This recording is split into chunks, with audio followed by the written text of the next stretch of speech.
this privilege to introduce Professor Frederick Travis.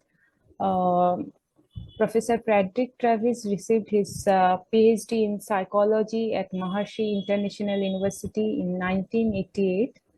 After a 2-year postdoctoral position in basic sleep research at the University of California, he returned to Maharishi University of Management as a director of the Center for Brain, Consciousness, and Cognition.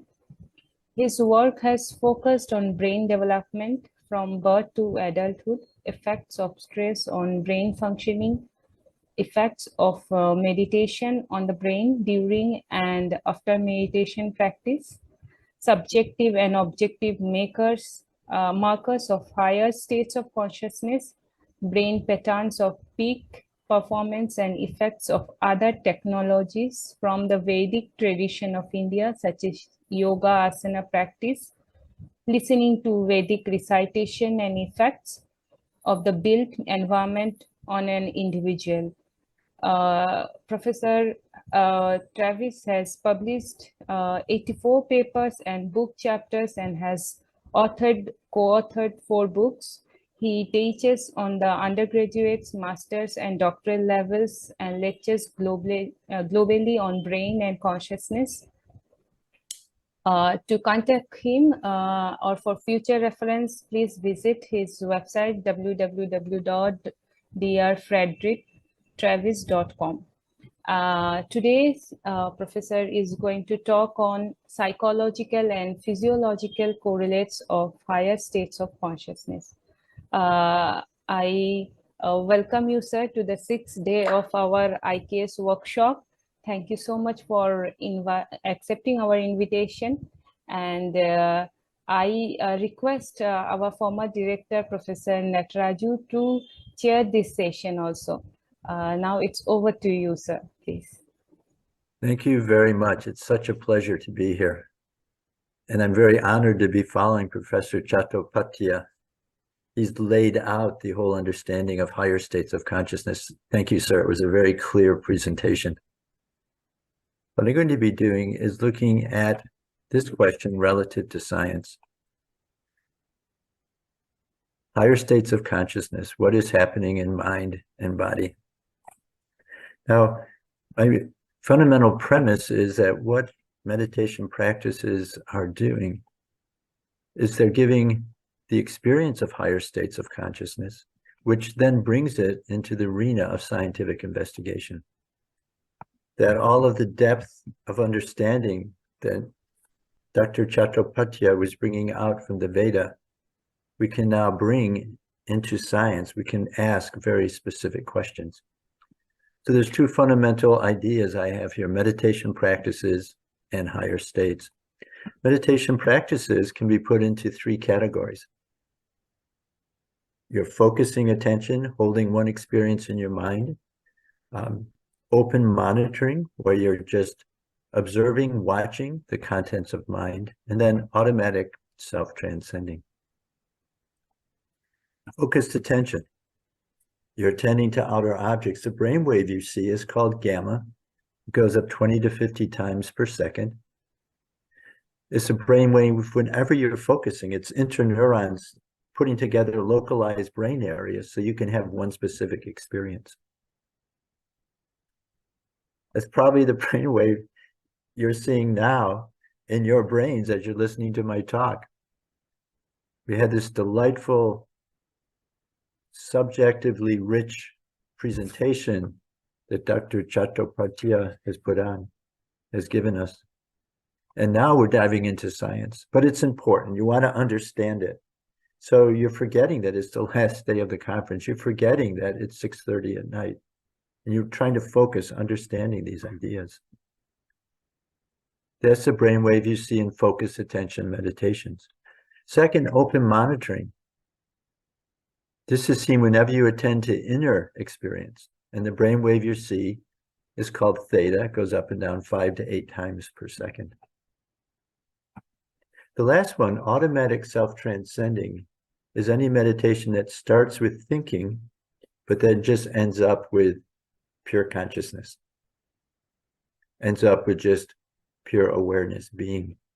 And in these meditations, the brainwave you see is called alpha 1. Goes up and down 8 to 10 times per second. And some examples of these meditations, Vipassana, breath focus, Zen, compassion, Qigong, are in focused attention. There's just one experience which is held in mind.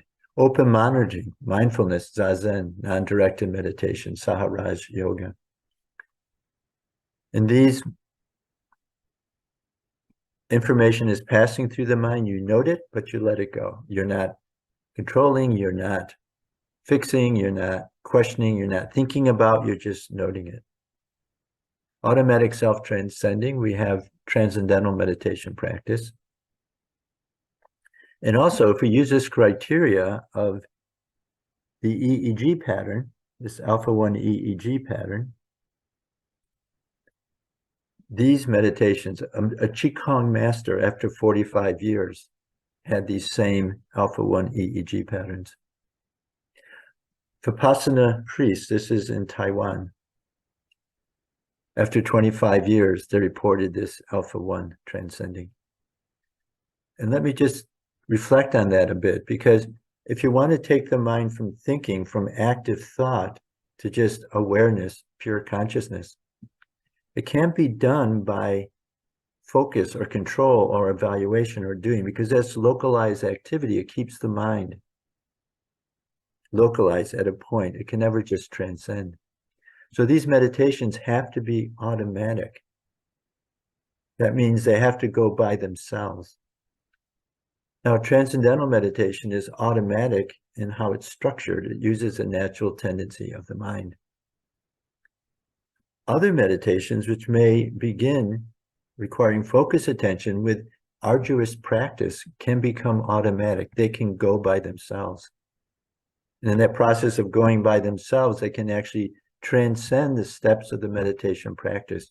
They can experience pure consciousness, Atman, which is the source of thought. Let us just understand that with this brain figure here. So here's the brain. It's looking to the right. The red area here in the center is called the thalamus. That's where sensory information is coming in. And there's two different circuits that go through here. One,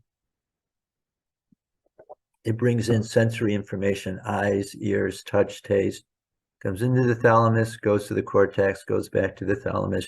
You get a neural loop, which is a neural representation of what's outside. At the same time, coming up the brainstem are wakefulness circuits, arousal. These go to the thalamus. Again, they create these loops with the cortex, but what these loops maintain are wakefulness, alertness. Right now, you can understand what I'm saying because these wakefulness circuits are providing the underlying basis. You're awake, and then you're attending to the ongoing content. Now, in terms of this model, focused attention is simply maintaining and keeping one loop. It could be Vipassana, it could be focusing on the breath, it could be Zen, it could be some area of the brain, but there's just one experience which is being emphasized over and over.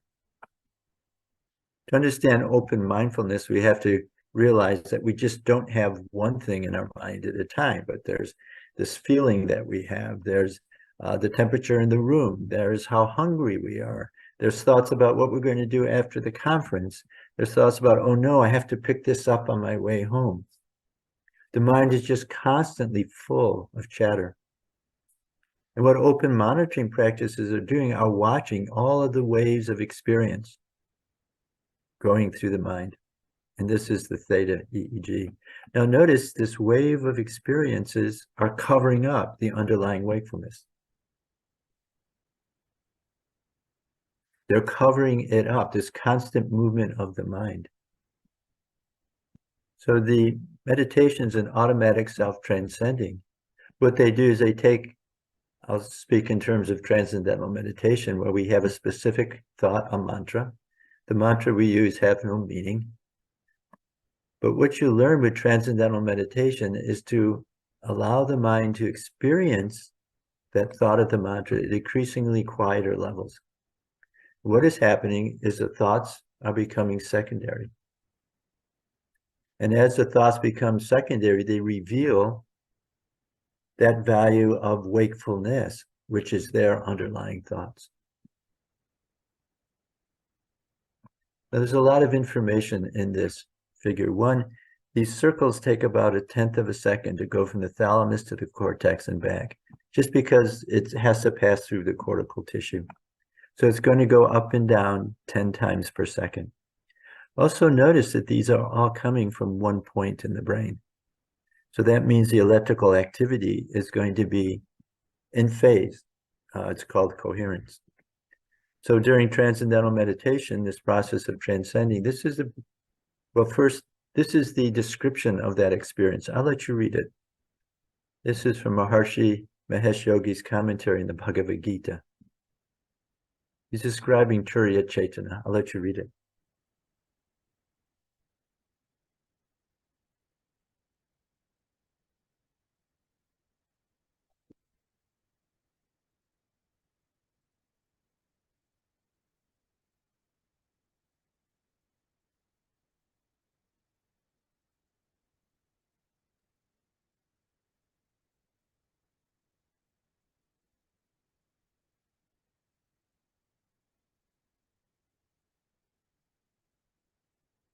First sentence describes what we mean by transcending. Tension from gross outer experience to subtle fields, subtlest, and the transcendent. Here's the point that it's automatic, this march of the mind, because the mind is always going towards that which is giving greater happiness. And when the mind reaches transcendental consciousness, it no longer remains a conscious mind. There was discussion of this with Professor Chattopadhyay. It gains the status of absolute being. This is Turiya Chaitana. Now, this is meditation experience. This is experience we just read. Is it a higher state of consciousness? I'd like to give some criteria. First, the sense of self should be more expanded. Second, the subject-object relationship should be fundamentally different. And last, the physiology should be distinct. The point about physiology is really critical. Not that I want to collapse the rich discussions of the self in the Upanishad, in the Bhagavad Gita, to some brain activity going on. But rather, these experiences which the Veda are describing are lived experiences. They're not things in your mind that you make up. They're lived experience. It's how the breath is changing, how the heart is changing, how the brain waves are changing. So what we have by looking at the physiology is a very rigorous objective marker of what's happening deep inside. So let us go back and see. So first, sense of self being more expanded. I asked students to write the descriptions of their deepest experiences during their transcendental meditation practice. And then I used content analysis. And what the content analysis revealed is 3 themes. His experience was characterized by absence of time, absence of space, absence of body sense. This experience of Turiya Chaitana is not an experience within a limited physical nervous system, a specific time, a specific space. It's awareness, pure consciousness at the source of thought. It's an expanded sense of self. And how does it relate with our other states? Dr. Chattopadhyay from the Upanishad brought up the 4 states, and we can put them in here where we have yes and no content, yes and no sense of self. So we look at this one, no sense of self, no content. Think a moment. That's sleep. In sleep, well, in English, we have the phrase, you sleep like a log. That's a good night's sleep. A log. The log is there, it exists, but it's not interacting, it's not lively. When we're asleep, the body is deeply resting, but all mental experience, all individual activity is inert. No self, no content. How about the upper left? This is waking. This is where jiva, small self, is there along with ongoing content. Bottom left, I argue, is dreaming. In dreaming, there's the content, it's the subtle content, as was described, that's within the mind, and no sense of self. So that leaves us upper right. And that's Turiya. That's, or transcendental consciousness, or Atman. Now, for us, this is obvious, but for most Western thinkers, it's a surprise that there's a fourth state of consciousness. The Veda has given us very deep descriptions of this. We know this is true. For science, they would have to admit, whatever this Turiya is, it's different from waking, different from sleeping, different from dreaming, just in terms of the subject, object, content. It's pure self-awareness. There's no content, there's no continual experience going on. Now let us look at what's happening in the physiology. This is electrical activity. The x-axis is time. Each column is a second. The y-axis is points on the scalp. Each line is electrical activity going on during this experience of transcendental consciousness.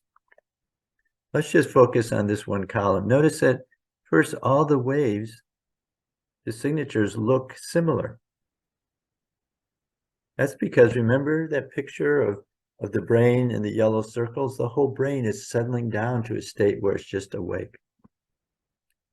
And you can count these. You see it goes up and down 10 times. 1, 2, 3, 4, 5, 6, 7, 8, 9, 10. This is a 10 cycle per second wave. This is a signature of the physiology to support the experience of wakefulness, pure consciousness, bliss. And you notice the lines are going up and down together. This is called coherence. The frequency band is alpha 1, it's coherence. We can understand and see this from a coherence map. It's what we have here. Each column is a different frequency band. The dots are where we record brain waves. The lines between the dots indicate the degree of coherence. Well, what is coherence? Coherence is different.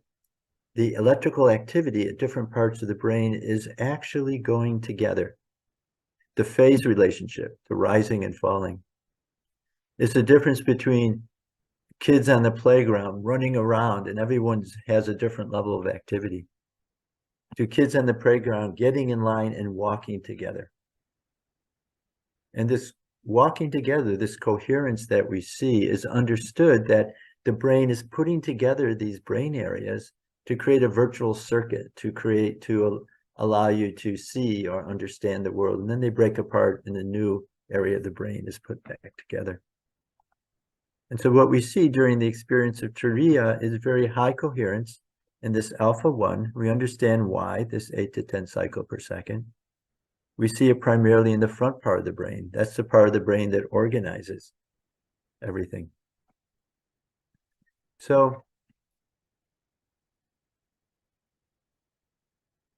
transcendental consciousness fits the criteria for being a higher state. It's a more expanded sense of self, different subject-object relationship, and physiologically distinct. Now, are there just 4? Is there a 5th state? Yes. With regular transcending, the sense of self becomes a foundation for us to interpret all experiences. Turiya Chaitana, or in the model that Maharishi Mahesh Yogi has created for the Western world, it's called cosmic consciousness. So now, pure consciousness, Atman, it's a source of thought, is always there. It's a constant companion. It's underlying and it's part of all ongoing experience. So let's look at, there's also two higher states beyond this. Bhagavan Chaitanya, Brahmi Chaitanya. These 6th and 7th states, I don't have good data to show you. So I'm going to be focusing on Turiyatit Chaitanya. We have current research with 72 individuals who are exploring states even beyond this 5th state. Before this talk, we're focused on the 5th state of consciousness. So the sense of self is more expanded. I'll let you read this description. I'll let you read this description of cosmic consciousness from Maharshi Mahesh Yogi's commentary in the Gita. It's verse 255. I'll give you a moment to read it.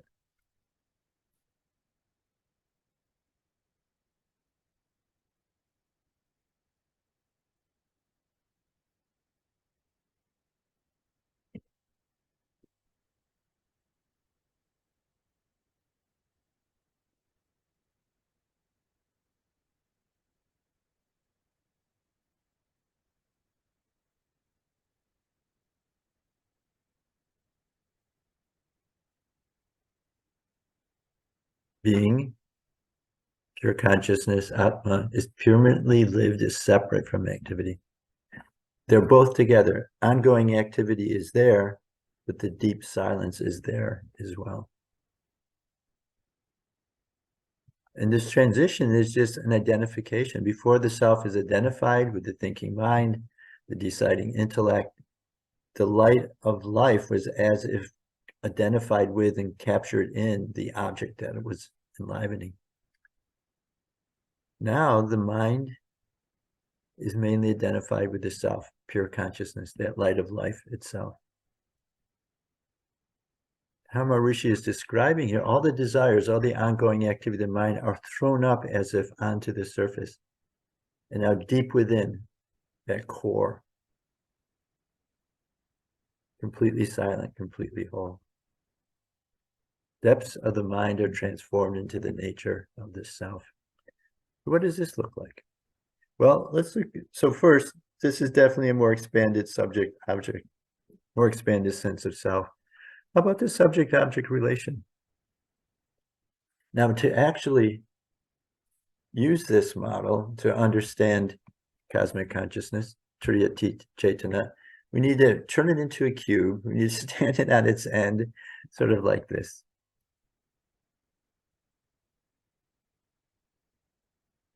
See, what is happening is that experience of transcendence, which occurs momentarily during meditation practice and then back to waking and sleeping, that becomes an all-time reality. Its experience is underlying all that we do, sleeping, dreaming, waking. How do people describe that? I'll let you read this.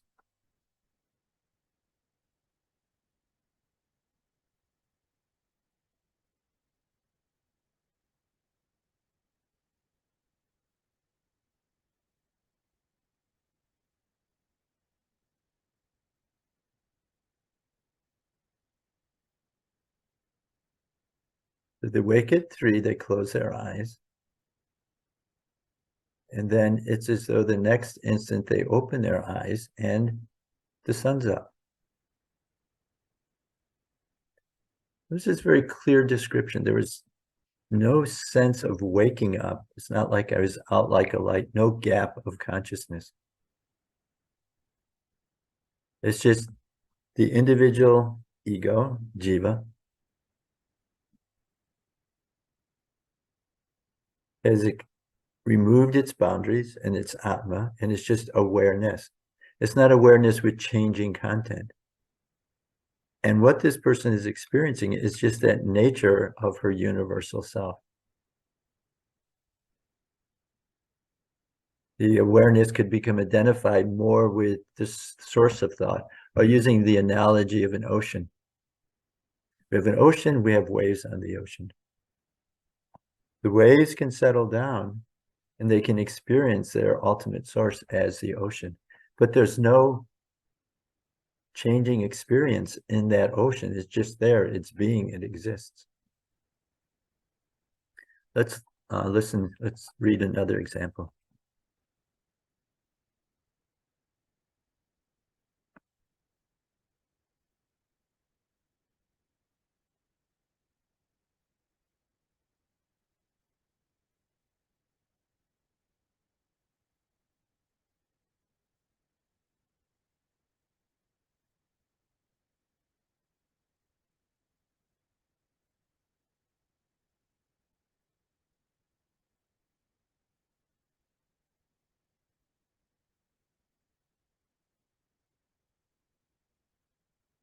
Notice the words they're using to try to describe this. There's a continuum.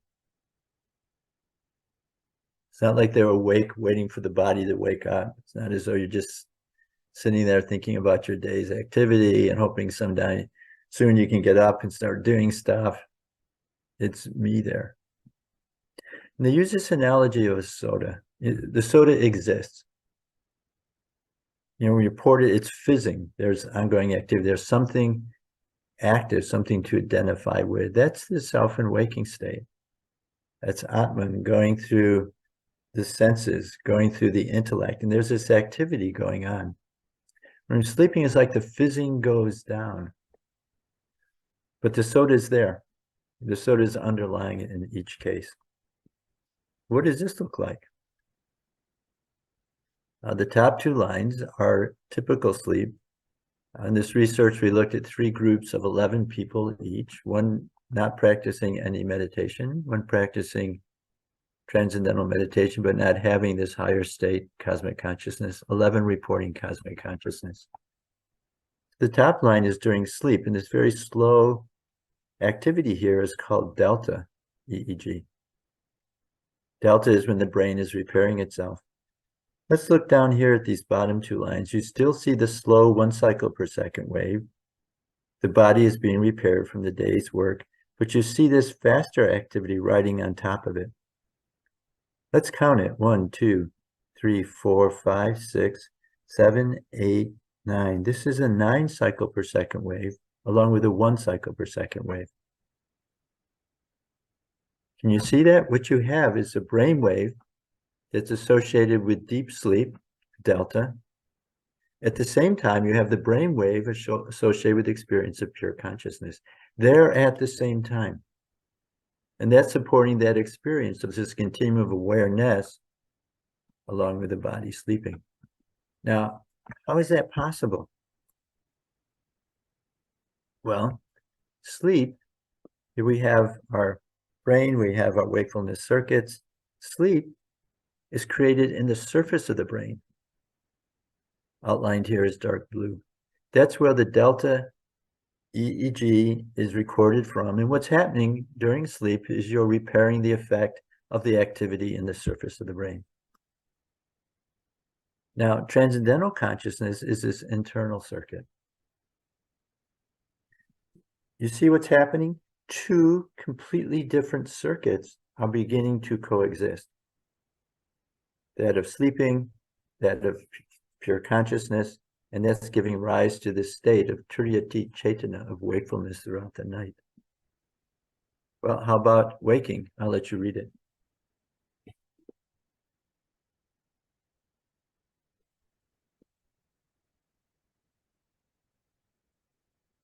A channel underneath. What does it look like in terms of the brain? We have 17 people in each group in this later study. Here's our EEG machine. Person's doing a computer task. What we found were 3 brainwaves differentiated group. The front of the brain was more coherent. Remember, coherent is similar functioning. So the front of the brain, the part of the brain that decides, that plans, that part of the brain is working more as a whole in these individuals. And again, we're looking while they're in a task, while they're actually listening and talking and so on. We also see more of this alpha activity. Alpha is when the attention is turned within. The line above, you see it's a little bit faster. That's beta. That's when the attention is turned without. And last, what we find is that how the brain gets ready to respond is different. This is a simple and a choice reaction time task. In the simple reaction time task, where you always know the response, we see people reporting higher states, their brain is getting prepared to respond much sooner. And higher brain preparatory response results in faster reaction time. But look at the choice reaction time. In the choice reaction time, you have to consider many different alternatives. And we're actually looking in the space between two stimuli, and we see that people reporting higher states remain balanced. It's almost like a martial artist who remains at the balance point until the person commits themselves, and then they respond. And so we're seeing in these people reporting higher states, they remain more balanced, integrated, centered in the self until it's time to respond, and then they will respond. Now we add these together, we get a brain integration scale. These three measures: coherence, power, brain preparatory response. Here we see how they differentiate groups. So we have a measure of growing cosmic consciousness. And we decided to take this outside of a meditation tradition, and let's look at successful people. Let's look at their brain integration. Excuse me, before that, what is the correlation? What does it mean? High levels of brain integration, high levels of moral reasoning. That is, you're able to take a much larger sphere of consideration to make your decision. Emotional stability, you're less reactive, you're more settled in the self. You're more open to experience. You're safe. Inside, you're full, you're whole, you're non-moving. You can be open to try new things. And both state and trait anxiety we see are negative, which means that it's decreased. State anxiety is how you feel right now. Trait anxiety is how you usually feel. So let's look at this measure, brain integration, but let's look in terms of successful people. We looked at athletes, 66. They participate in world games, national games. Notice you see the so-called world-class athletes, that are those that finish in the top 10 for 3 seasons, have higher brain integration than the controls. Managers, top-level managers, CEOs for 18 years or longer, the company had grown, higher levels of brain integration than the controls. And we asked the managers, okay, what's your secret? How come you're so successful? And nobody said, I'm smarter, I work harder. What they all said is they could trust their intuition, the hunch. Indeed, especially in business, you never have all the information you need to make a decision. They could trust this intuition, and that's how they would make a multi-million-dollar deal. And I think this very simple description captures what does it mean to be more in tune with your inner self, your universal being, your pure consciousness. Last, we have classical musicians. These are Western musicians, professional and amateur, and both have high levels of brain integration.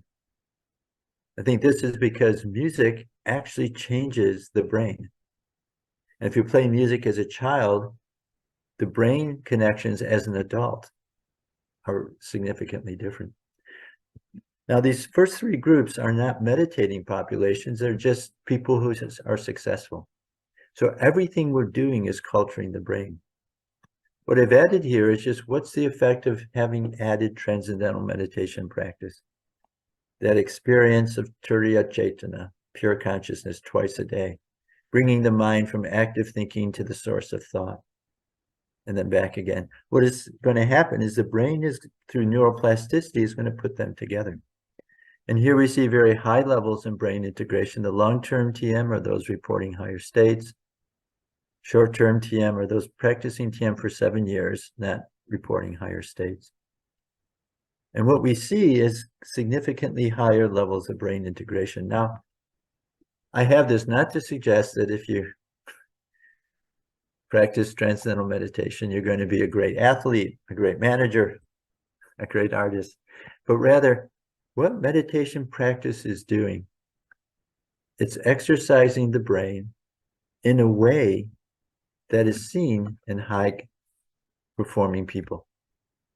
Because what it's doing is it's exercising not just the ability to think and do, which is what most modern education is doing, but it's also taking the attention to its source, pure consciousness, Atma, and putting those together.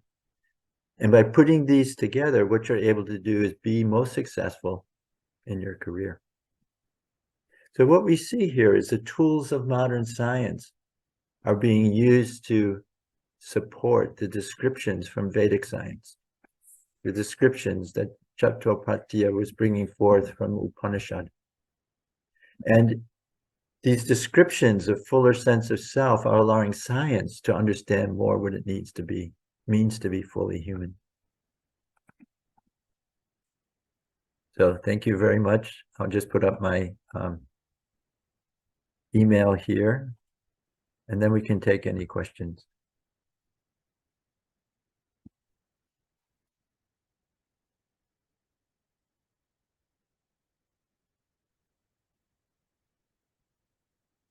There we go. So ftravis@mum.edu, and also my web address. Thank you. Are there any questions? I'd be happy to. Thank you, Professor. Thank you so much. I mean, it was, Vedanta knowledge is well supported by the modern science that you all do. I visited a couple of times Fairfield. I was at Fairfield. Oh, great. During the Waves conference. Yes. 2014. Yes.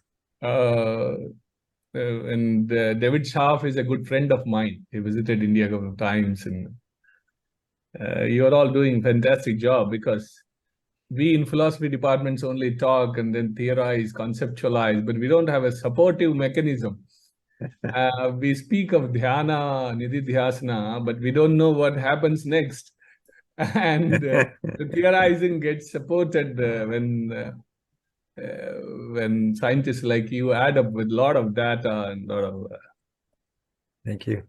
Yeah, it's really the joy of this time that East and West are really shaking hands and creating a very meaningful understanding of what it means to be fully human.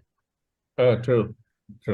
I mean, after the 17th century great impact of science and scientific thinking, people are now returning back to consciousness studies. That's showing interest, and then the West is showing interest. East, yes. I believe in the East, there was no dark patch of time when consciousness studies were absent. At least in India, as we know the history, last 3,000 years, there is a continuous thinking.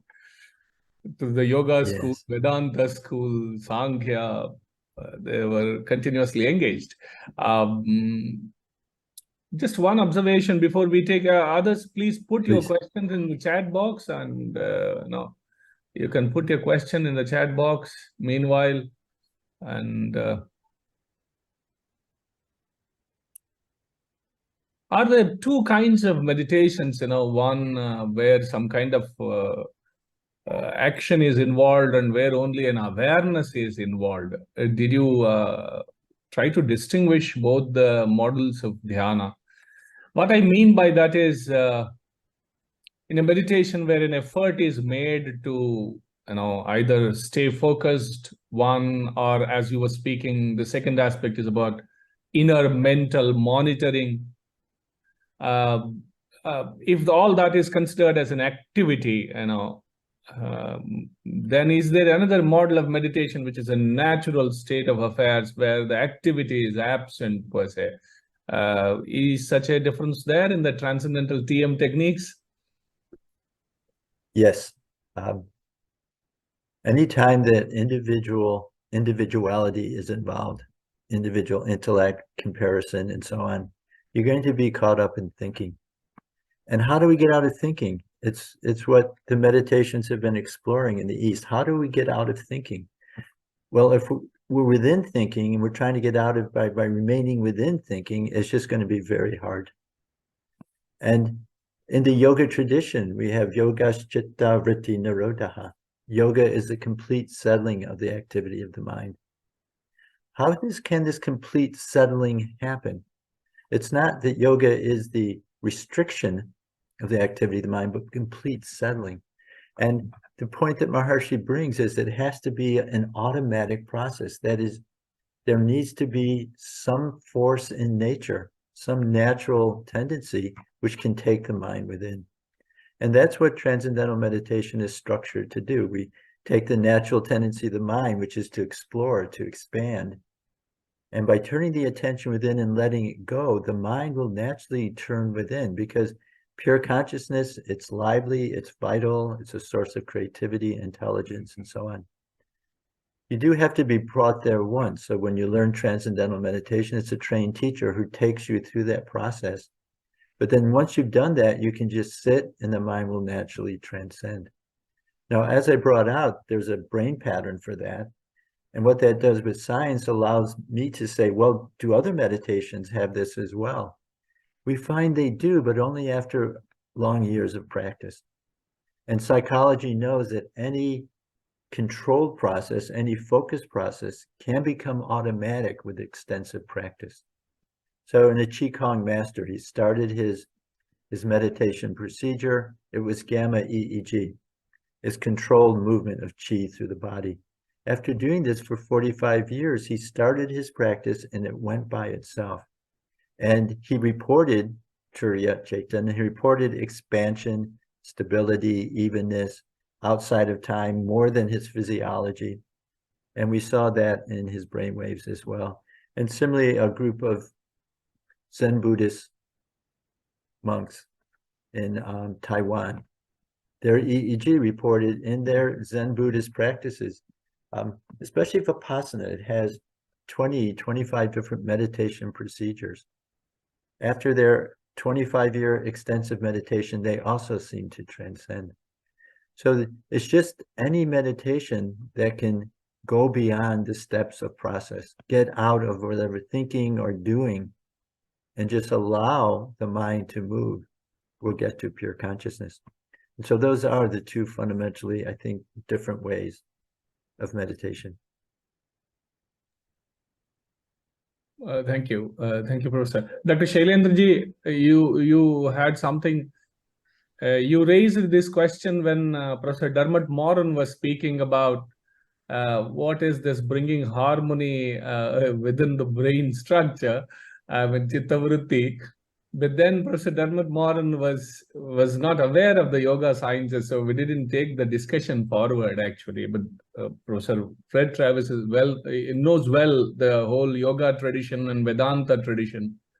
So therefore, I mean, that's what actually the phenomenologists also tried to achieve through bracketing only, but in the case of Husserl only. Later on, they discontinued the tradition of methodology. Bracketing was discontinued. What Professor Fred Travis was showing was the data kind of, physiological correlates of the psychological conditions. I saw this research at the Fairfield. I was amazed. In India, we don't take up such studies where we collect the data and support our claims, our theorizing. And your research at Fairfield, it adds to the kind of Vedic thinking that we have here. It's a great support mechanism. Thank you. Yeah. And the precision of discussion of consciousness from the Vedas help to guide our research, because we don't have models from modern science to actually guide what we're looking at. Because we see the data, but then you have to understand what it's telling you. And so I really appreciate the work that all of you are doing in clarifying what are the finer levels of consciousness. And then when we see the physiology, we can begin to understand it. And again, the reason we can use the physiology is because these experiences are real experiences. They're not made up. They're not just mental gymnastics. They're actually felt experiences. They're fundamentally different states of consciousness which you're living at that time. And that's how modern science can come in here. It's very fortunate. Yeah. I'm Shailendraji, though go ahead. I dare to I'm speechless, though I dare to ask something, because Please. since last 1 year, I'm just focused upon the 5 slokas of Yoga Sutra, Patanjali Yoga Sutra, and I just gone through with one sloka on the Chitta Vritti Nirodha, and my mind is roaming around this particular one. And today I got my reply also, The Chittavritti became more instead of becoming lesser and lesser. and I become Vichitta also. But that in the fourth, first of all, may I know that transcendental meditation is a proper technique of the meditation, but yoga, can we relate yoga with transcendental meditation? My first query is that, is it related or something totally different? Completely related. If we take the Yoga Sutras as a description, and then when we say yoga chitta vritti nirodha, if we understand as something we do, control, then that takes our whole understanding of the Yoga Sutra in one direction. If we understand nirodha as complete settling, yoga is a complete settling of the activity of the mind, then we realize the Yoga Sutra are not telling us things to do, but they're describing the state of yoga. And this is the state that we experience in transcendental meditation.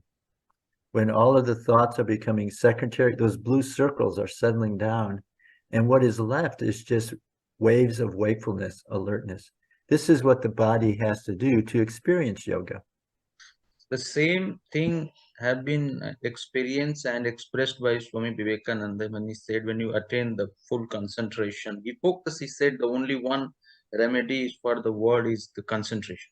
So in that way, when saying that, Vrittaya Panchataya Klishta Aklishta, there are 5 kind of vrittis, attitudes develops during these senses. So this transcendental meditation or any sort of meditation could be instrumental to settle down human anxiety, eagerness, unsettledness, angry, whatever we have, 5 kleshas are there. So Yes.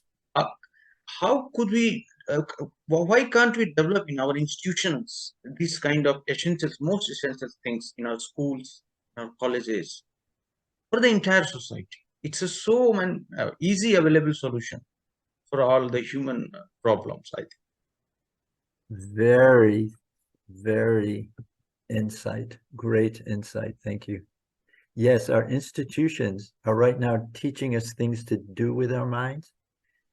We need to add the experience of just being, of stopping doing and turning the attention within. There's a number of schools and colleges that are adding transcendental meditation. We're first in the United States. We do it here at Maharishi International University. We all, students and faculty, we practice TM together in the morning. We go to class.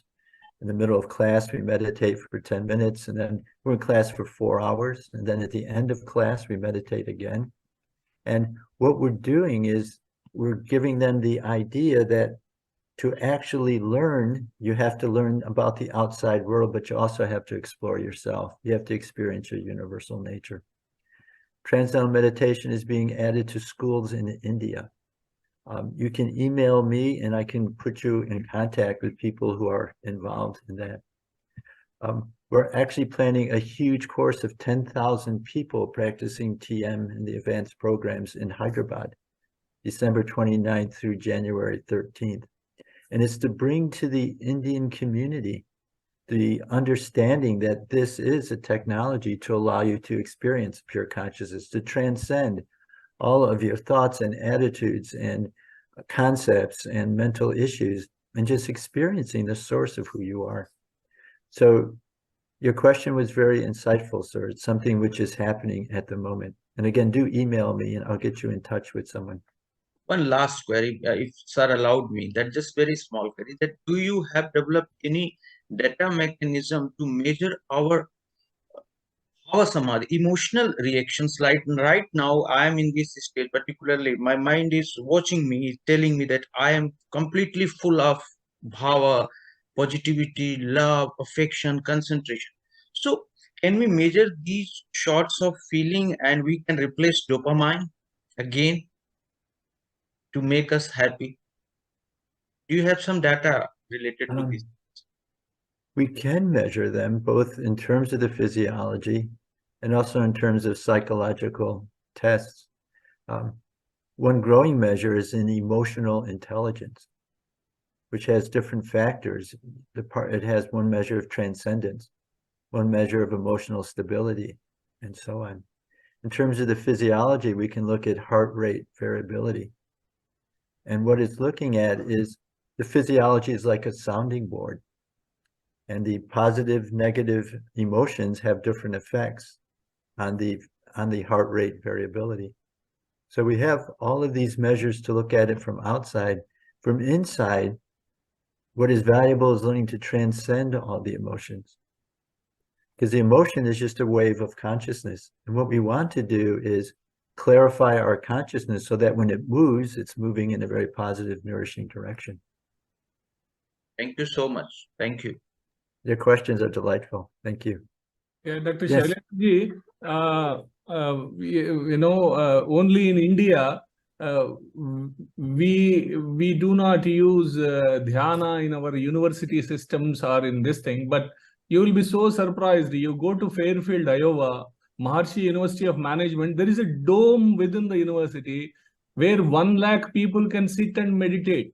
And professors and graduates and research scholars go in the morning and meditate for Vishwa Shanti, for the peace of the entire world.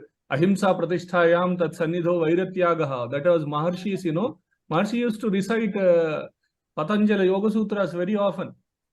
And, unfortunately in Indian universities, we can't imagine that situation because communism has crept into our brains.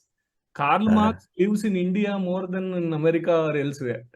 So, हमारे unfortunately. लिए sir आप तो saviour बन चुके हैं. You have started the journey, sir. Because of you, this conference is happening. No. Shailendraji, in Maharshi University of Management, International University, management professors, they start the class with 5 minutes meditation. And after the class, they end with meditation. It is so good to see that, We can't imagine it in... we can't imagine in JNU in India. That is not possible. I do request, sir, please continue this journey. We need more conferences like this. More. We should. Dr. Moon, you have some small this thing, and then probably because Professor, Yes. I don't know how much.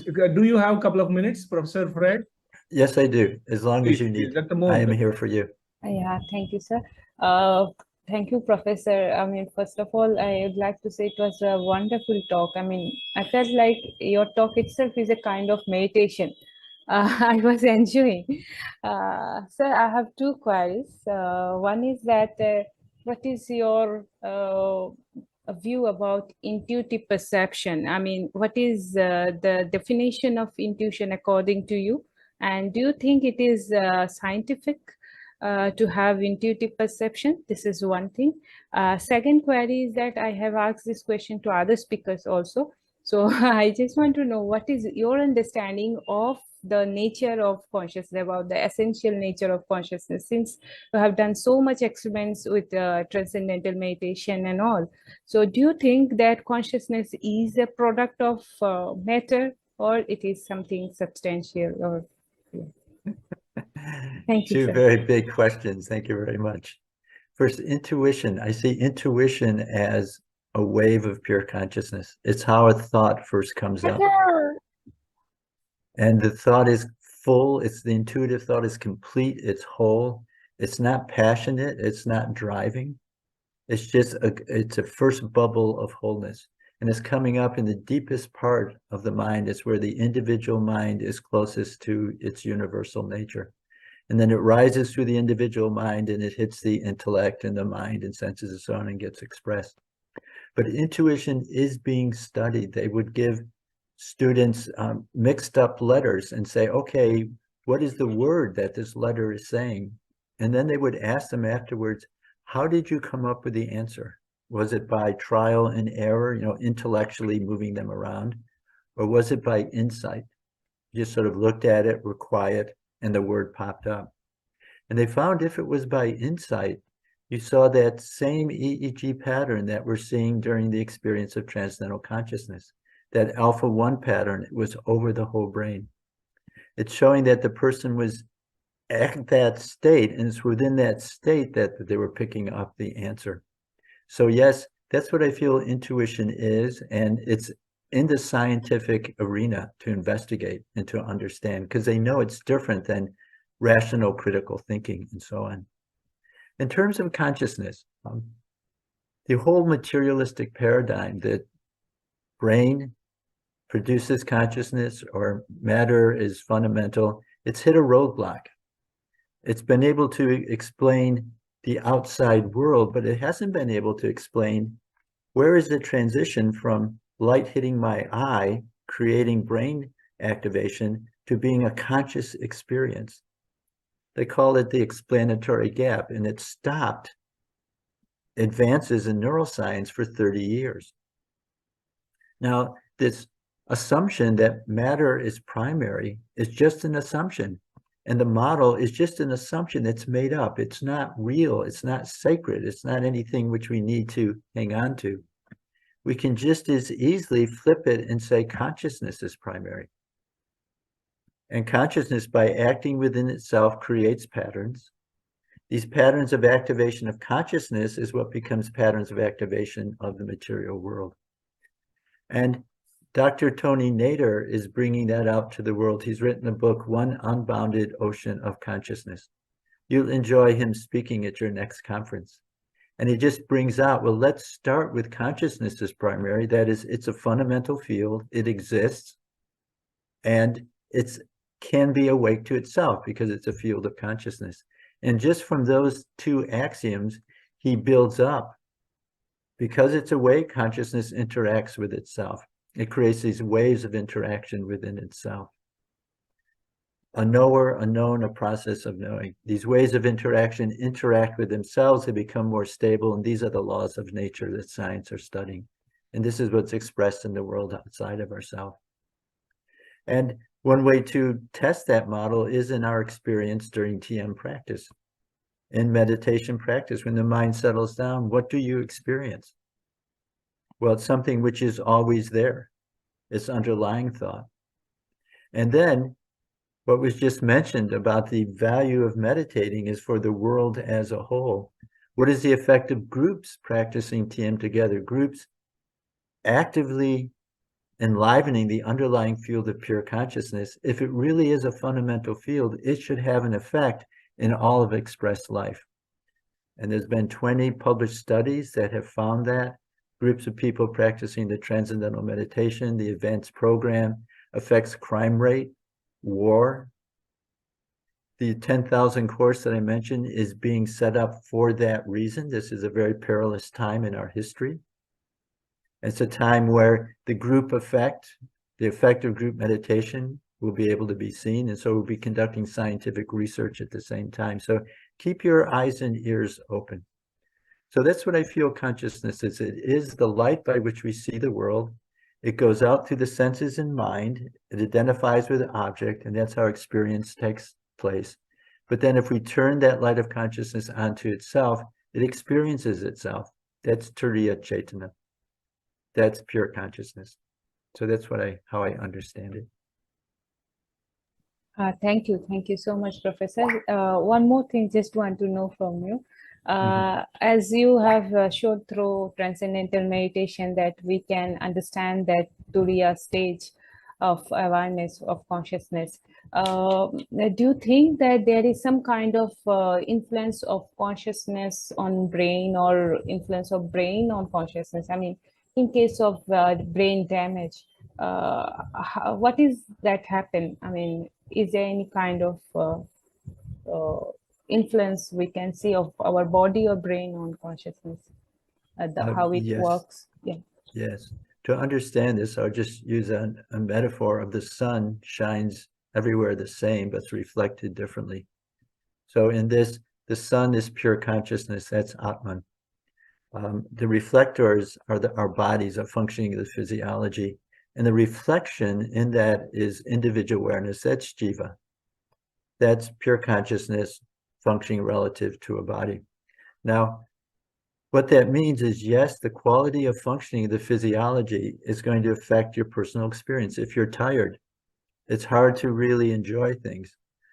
If you have some, you get hit on the head and you have some concussion, you find your thinking is impaired.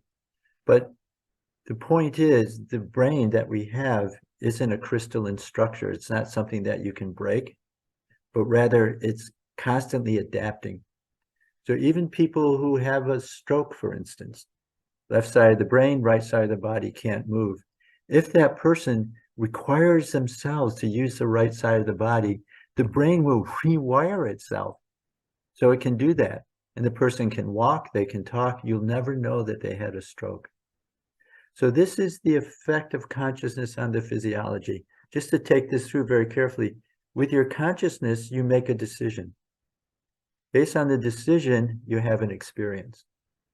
What the experience is doing is it's creating waves of activation through the brain that let you see the outside world.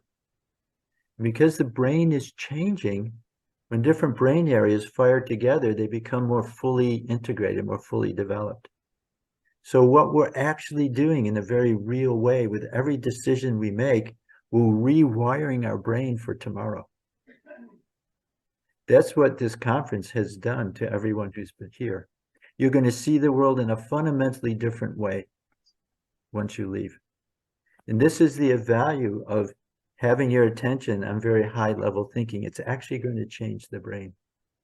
So the brain and conscious experience, the reflector and the reflection, are intimately connected, but at the same time, our experience is helping to rewire the brain. So it's a dynamism going back and forth. I would like to ask one small question. Please. I used to read a lot of things relating to parapsychology kind of thing. I'm talking about OBE. In some acute pathological condition, is it possible to think in terms of out-of-body experience? There are so many reports, but the medical scientists are a little skeptic about that. Can we speak about that thing in this context? Yes, out-of-body experiences, there's very specific brain signature for it. It's the back right side of the brain, it's parietal, and that's where you have your physical sense of your body. And out-of-body experiences, activation in that level goes way down. So what is happening is the connection between our physical sense of self and a mental sense of self is almost being broken down. So your out-of-body experience, yes, your awareness can move around, but it's still an individual awareness. It's still a jiva. And I don't recommend practicing out-of-body experiences because you don't want to break the connection between mind and body, but rather you want to build it. You want to build it so that the functioning of the physiology can support the experience of Turiya Chaitanya. And then it's not so much that there's an individual ego that's outside the body, but rather the individual ego is now expanded to experience its universal nature. And that experience is supported by what the physiology is doing. Thank you. These are such delightful questions. Thank you very much for inviting me. May I just one small question? Just one. Yes, one. please.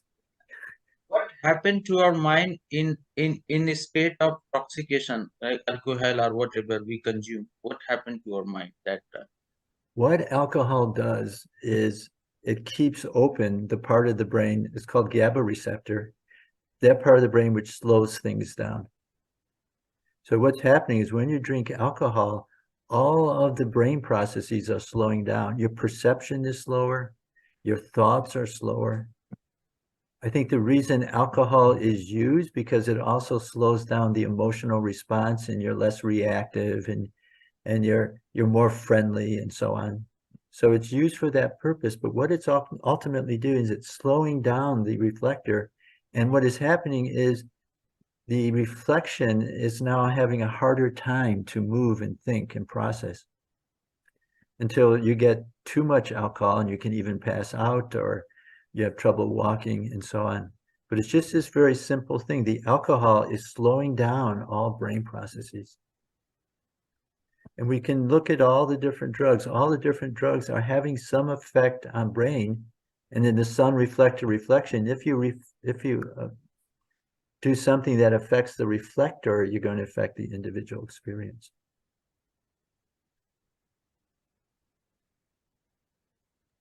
Thank you, Professor. Thank you, Dr. Shailin. You can reduce brain function with dhyana and TM, not with alcohol. Need not be. Dr. Moon, you can thank everybody. Thank you. And tomorrow we have Professor Heglin speaking. Professor Right. Fred, if you find time, please join tomorrow also. And Professor Millen, tomorrow 6:30, we have John Heglin speaking. He is the head of Mahasi University Institutions, I believe. Yes. Okay. Yeah, please. There is one question in the chat box actually. You still want to go with for more questions? Altered state of consciousness during shamanic trance. Yes. There's two things here. One is altered state of consciousness is a good word for it. It's not a higher state, it's an altered state. And I say that because the experience of an altered state is usually a distortion of usual experience. Your thoughts are expanded or something. But the sense of self is still very much in terms of the individual having that. So for instance, in psychedelics, psilocybin, LSD, DMT, ayahuasca, what's found is blood flow is decreased to all parts of the brain. And so now again, the reflector having less blood flow, what's found is the connections between the modules of the brain break down. And so you have a mixing of emotions and feelings and decisions and so on. Science calls it unconstrained cognition. That is, there's just all of this flow of conscious experience, but it doesn't usually follow its compartmental ways. Now, for recreational use, this isn't good. For therapeutic use, such as shamans, in different religious traditions, this can be valuable because and also now in psychedelic assisted therapy in a therapeutic situation, because in the point of unconstrained cognition, you begin to look at yourself in a different way. It's no longer controlled by the filters and the shoulds and the coulds, and you're looking at things as you expect them to be, but you look at them in a very raw way. So in a very protective ritual ceremony type situation, this can be a valuable way for you to reassess what is going on. That's very interesting because we have, I started thinking about, we have this female shamans in Manipur, like in those ancient Greek society, they used to have female priests. We have female priests, we call them Maibi. And they have this self-agnosis. They use a bell. They cover their body in front of the deity. They cover their body with a white cloth. So they use this bell like this, then again, maybe they concentrate on the sound of the bell and sort of cut themselves off from the rest of the world and go deeper down into their own mind, and they are able to have precognition. And they predict so many things. This is there in our tradition for centuries. So that reminds me, when you were talking about shamans, that made me think about that. I've been observing them. Many of their predictions turn out to be true. Yeah, because if this field of pure consciousness, as I was talking with Dr. Moom, it's interacting with itself, it's primary. If you can take your attention to that level, which is outside of the restrictions of time and space, you can see what's coming in a very real way. And that field of life is available. It's available for everyone. And different rituals, different groups, different angles have tried to get there in different ways. But it is a field which is available and which can be useful. And it's what's brought, I think, systematically out in the Vedic tradition. So you can experience that state, contact it, and then begin to use it in a very systematic way for the betterment of yourself and the world around us. I'm sorry, Mr. Travis, I would like to again ask you another question. When you are Please. talking about that kind of thing regarding this outer state of consciousness, with regard to this summons, I started thinking that uh, uh, uh, quantum field of consciousness, quantum energy in the background and atomic level. If there is no vacuum in this world, some dynamic energy is there in the background.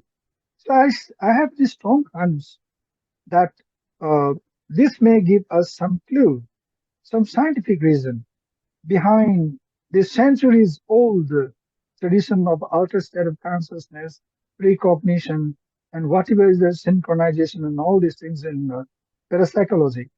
Can you give some highlight on that, if it is possible or not? Very possible, especially precognition. Right now, our perception is limited, restricted by the senses.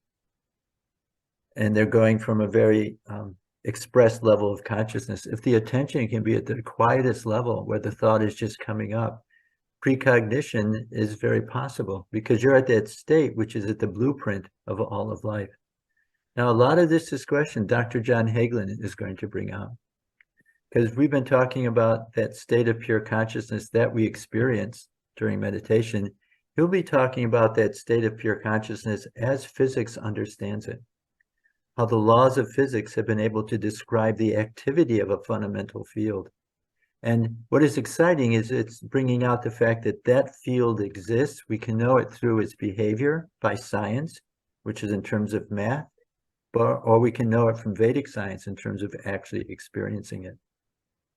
And then knowing that fundamental field, all of what you say, parapsychology, knowledge of things at a distance, precognition, it's understandable. It's almost expected if you can be at that hub of the universe. I'm sorry, one more last thing. Dr. Radhakrishnan, in his book, An Idealist View of Life, and some other books, he talks about the difference between intellect and intuition. And he says that the greatest discoveries in mathematics and science, I'm not talking about ordinary popular level of science, the inventions, discoveries by creative genius among scientists and art, in the field of art also, these are not actually discoveries were never done on the study table.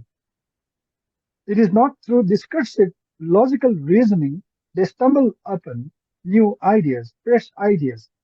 So that there, Radhakrishnan brings in intuition, sudden jump, as if out of nowhere, ideas come unasked. So can you Beautiful. please tell me something about that also, whether that is possible? Yes, this experience of the transcendent allows your attention to pick up those intuitive ideas. Again, intuition is just a wave of pure consciousness. What the intellect does is it takes our feelings and it tries to understand them. So the intellect comes afterwards. The intuition is whole, it's complete. It's really a wave of your inner being, a fine feeling level. And then the intellect picks it up and it compares it with other things that's known and so on. So they're definitely two different arenas, and in terms of how the brain is functioning, they're different parts of the brain. The feeling level comes up here to the front, is called ventral medial. And that's where you just have these quiet urgings, this quiet understanding. On the either side is called dorsal lateral. That's the intellect. That's works on what's in the ventral medial. So what we have is the intuition is bringing up the raw material, and then the intellect is working on it. Wonderful. I really appreciate you. I appreciate all of your questions, and thank you for setting up this conference and inviting me. Thank you so much for your time. And how is Dr. Candice Badger doing? Are you in touch? How's she doing? Candice is okay? She is great. Always busy talking, always busy. As you know, they have a world-class Ayurveda spa here, and so she's working with the students and the people who comes. She's doing well. I'll I send her. I stayed there in the Raj Spa a couple of times, Great. free of cost for a week. So I I enjoyed this day. Thank you so much. Yeah, I'll send her your thoughts.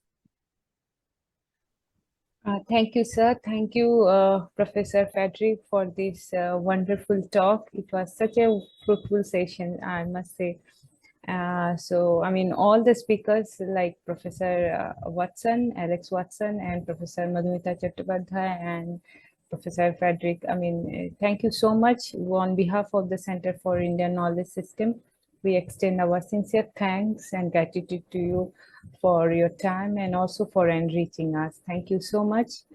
And I also thank Professor Nataraju for chairing the session, for his valuable observation and comments, and also all participants. Thank you so much for your active participation. And one more information for the participants, that tomorrow we have the last day of our workshop, and